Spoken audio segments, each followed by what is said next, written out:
Here at GCN, we want to showcase to you the best climbs in the world, climbs that you need to ride before you die. We're going to tell you everything you need to know about them, as well as how to get there and the best times of the year.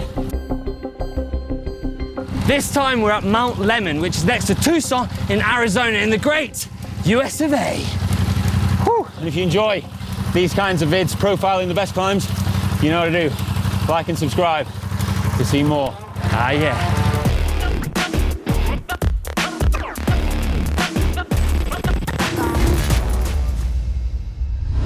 First, some quick fire facts. Mount Lemmon is the highest point in the Santa Catalina mountains, and it is in the Coronado National Forest, located north of the town of Tucson in Arizona. The length is 45 kilometers. It's massive. The gradient, though, is averaging just 5%, and the max altitude is 2,792 meters. That is higher than the Stelvio. 13,000 people have logged a ride on Strava on this very mountain. And a bonus point, there aren't any lemons here.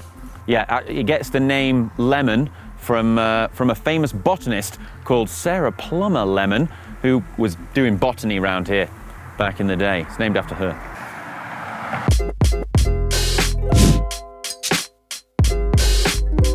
So, why is this a climb you should ride before you die?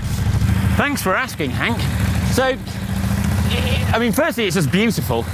It's massively long. The desert scenery is spectacular. But this climb is also an integral part of American cycling culture. Like, a who's who of American cyclists have ridden this climb. It's almost like a rite of passage. And nestled where it is next to Tucson, it's a real hotbed for pros and pros coming here to train. This particular climb is just perfect for training on for pro riders.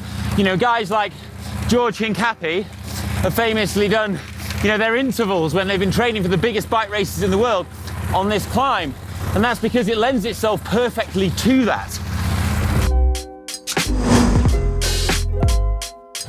Yeah, this has to be one of the best training roads I've been on. You've got a gradual gradient of 5%, allowing you to sit and sustain good power, sit on your numbers. And then if you are doing intervals and you want to recover, it's not too steep, so you don't stay in the red. You can actually ride this climb nice and easy if you choose to. But if you choose to go hard, let me tell you, it's a brutal one. There's actually a local training ride here out of Tucson where they go out regularly every Wednesday up this climb. I'm not sure I fancy that. No, I think one's enough. One time enough. As for how to get here, Tucson is well connected and has an international airport. The best approach for the climb is starting from the Le Buzz Cafe. It's a meeting point for cyclists. You can leave your car there too, and from there, the summit is 31 miles.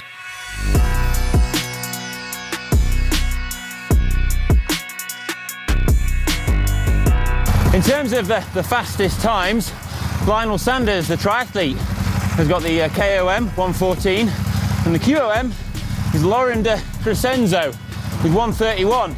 At the time of making this vid, I mean, very, very fast times. Although the popular Strava KOM that we're referring to only goes to 34 kilometres to Palisades at 2,483 metres. The actual rideable summit that we're heading to is 11 kilometres further up the mountain. What do you think? You going to go for it? No, but I mean, the sort of average rider's going to expect to do this in around 2.5 hours plus. You know, it's a big old climb, so make sure you got plenty of water with you.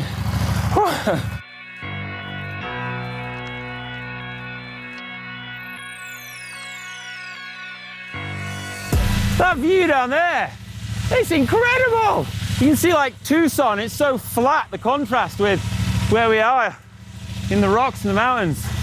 Oh, mega. Now in terms of the gearing for this climb, as I said, pretty steady gradient. So if you're experienced at riding big climbs, you don't need to put any special gears on. You'll be fine with a 28 on the back. If you're a beginner and you want to make a day of it and spin up here, which I highly recommend, it's great for beginners because of that gentle gradient. You might want to put easier gears, something like a 34 on the back. But, whoo, loving it.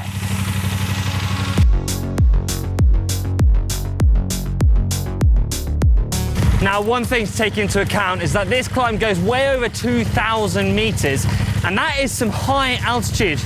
So if you go too hard at the bottom, you're gonna pay for it as you hit the high altitude. So you're gonna lose around about 15% of your FTP just from the altitude. Unless you're a Sherpa. Unless you're a Sherpa. But most of us aren't really. No. No.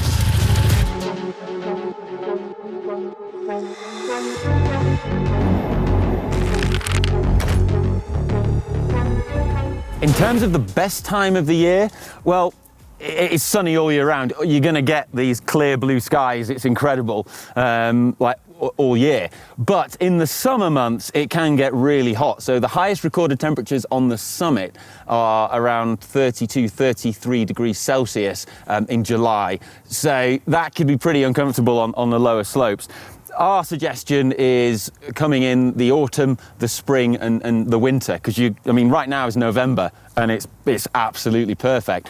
And that's also the time of year that you're gonna get a lot of the pros coming here to train when it's, for them, the off-season training, the winter season training when they're not racing in Europe. Hence why we're out here, isn't it? Mm. And one thing to also mention is we're sitting at 2,000 meters here, and it's where the view opens up and you're looking over Tucson over there, which you can see for absolute miles. It just puts into perspective how freaking huge this place is. The vastness of the vista before us here is breathtaking. Right, let's get the show on the road. We've got a long way to climb still.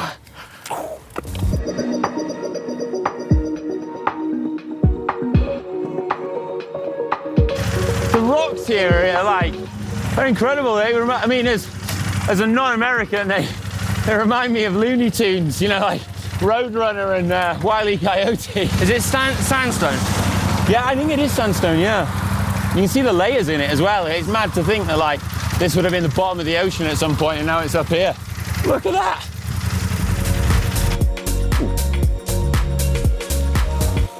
If you do run out of water on the climb, one of the nice things is there are these little camp spots where you can pull in and there's a tap, which is what I'm going to do now.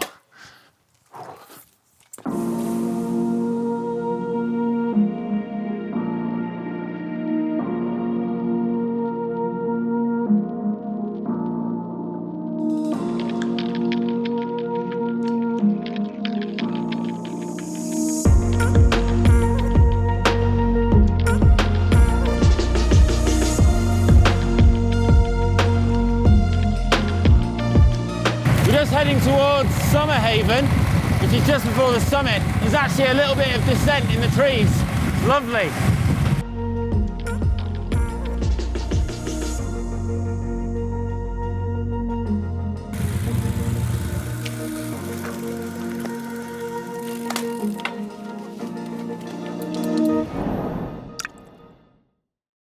Every bucket list climb needs a good cafe stop. This is Summer Haven, a little town near the summit, and this is the cookie cabin where they do cookies. This is actually a really cool little town. People do live here all year round, but it's busier in the summer. And some cyclists actually stay here for altitude training, which is cool. Now let's try the cookies, because that's why I came. Yeah, part of going. That's what's kept me going. Struggling up. Try a cookie.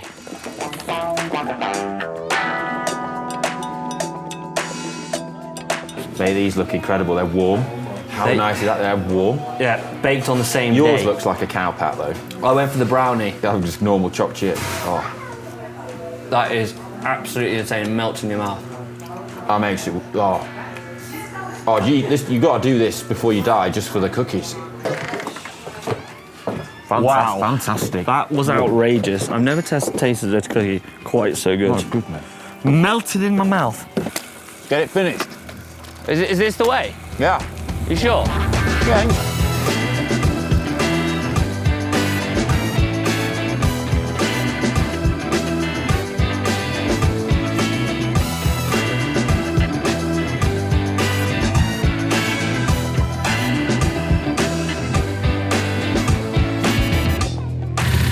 Two miles to go. Ollie's put the hammer down. This is a long climb, but a good place to attack is there.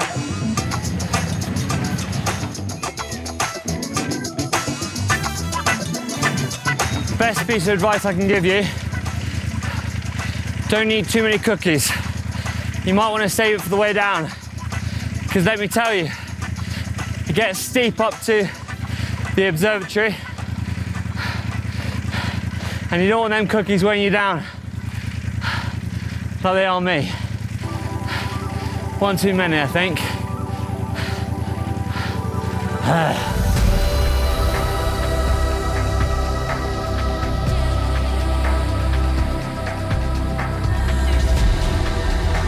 I thought we were riding together.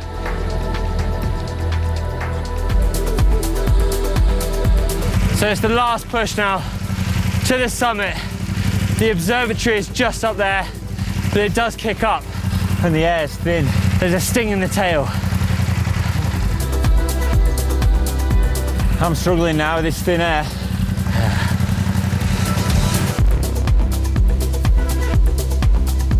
I can't breathe, mate. Can't breathe at all. Savage.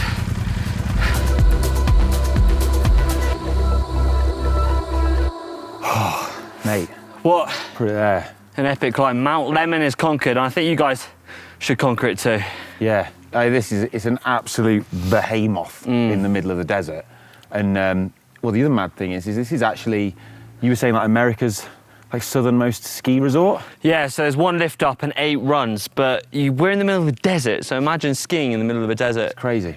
But it's unbelievable. I've got to say, like, it's blown me away. Not that I didn't expect it to be quite as spectacular as it was. And make sure, if you enjoyed this video, hit that thumbs up button. And, well, I mean, the guy's flying. So if you want to try and beat his time, check it out on Strava. I think they will. Right, see you later. Let's descend. We've got a epic descent now. Hour and a half. We've been toted or touted.